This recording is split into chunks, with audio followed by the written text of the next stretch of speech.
Hello everyone. Do you have a dream? What is your dream? Maybe someone's dream is to be a president. Do you know where the President of the United States lives? He lives in White House. The White House is in Washington, D.C. And Arthur visited the White House.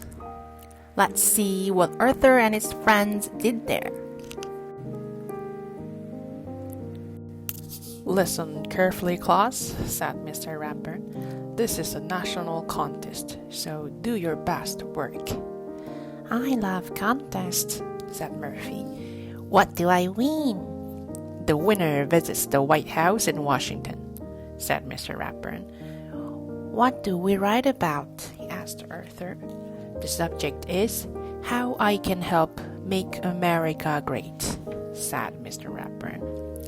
Everyone started writing. Arthur started thinking. He thought about the time he and D.W. helped old Mrs. Tibble clean her yard. He thought about how much more they could do in the neighborhood if the whole class helped. Then he began to write. Weeks later, when Mr. Henny, the principal, was opening the mail in his hands, began to shake. "It's a letter from the president," he gasped. Miss Tingley, the secretary, fainted. Prunella, who was in the office with a stomach ache, suddenly got better. "Open it!" she shouted. Mr. Henny clicked on the PA system. "Attention, everyone! The President of the United States has written to announce the winner of the How I Can Help Make America Great contest. And the winner is our own Arthur. He and his class are invited to attend a special ceremony at the White House." Mr. Rapper's class went wild. "Congratulations, Arthur," said Mr. Rapper. "You will have to work hard to memorize your paper so you can recite it to the president next Wednesday." "Memorize? Recite?" asked Arthur. "Of course," said Mr. Rapper. "Well, we'll all be there cheering you on." "You are on TV!" screamed D.W. when Arthur got home. "Listen. He will recite his winning essay to the president and all of America," the announcer was saying. "I feel sick," said Arthur. "Not as sick as you will feel when you are giving your speech," said D.W. "There's so much to do before we leave," said Mother. "Arthur, you will need a new suit." "What about me?" asked D.W. "I need to look beautiful when I meet the president." "The president is very busy," explained the father. "He will only have time to meet Arthur and hear him recite his essay." "If I can remember it," said Arthur. "Of course you can," said father. "Just relax. Pretend I'm the president and practice right now." The thought of sitting next to the president made Arthur's mind go blank. He said. "Uh-oh," said D.W. Monday at school, everyone was busy planning the trip. "Oh boy, no homework for 3 days," said Francine. "Not quite," said Mr. Rapper. Everyone groaned. "Each of you will have to do a report," he explained. "As we tour Washington on Wednesday, you will be our guides, so get to work. I'll see you all at the airport tomorrow morning." Arthur tried to study his speech on the plane. "Don't forget to mention me to the president for the Teacher of the Year award," Mr. Rapper reminded him. "Aren't you excited?" asked Brewster. "I'm too nervous to be excited," said Arthur. "You need help," said D.W. "I will make the speech for you. I have a lot of ideas about how to run the country."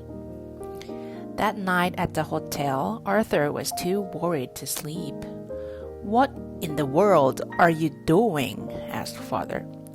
"What if I forget my speech and the president laughs at me?" Arthur asked. "The president would never laugh at you," said father. "Why don't you write your speech on note cards and keep them in your pocket?" he suggested, "just in case." What a great idea, said Arthur. He felt much better. Now, try not to worry and go to sleep, said Mother.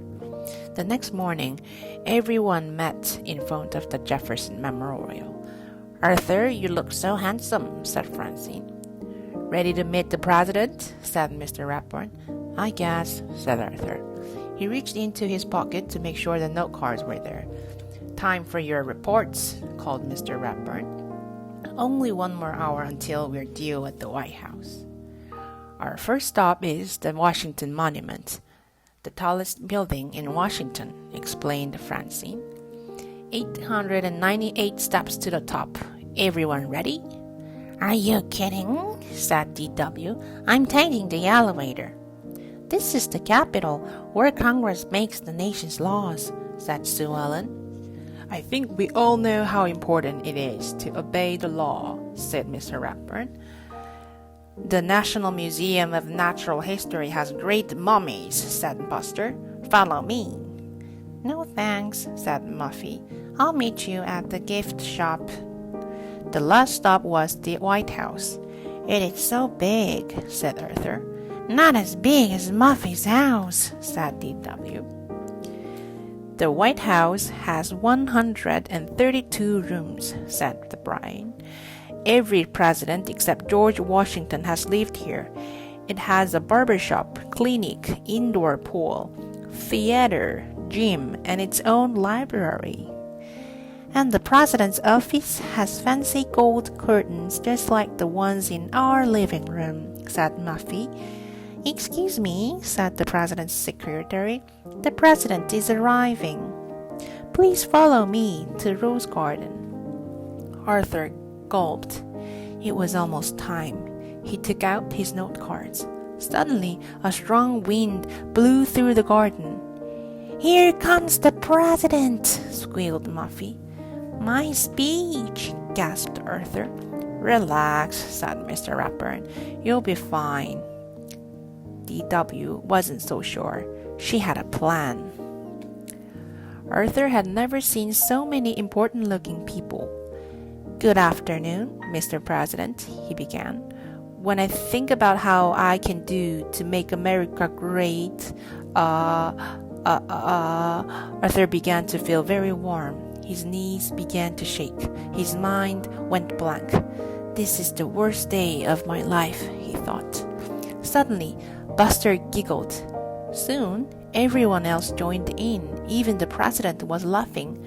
Arthur turned bright red, and when Arthur saw what they were laughing at, he laughed too.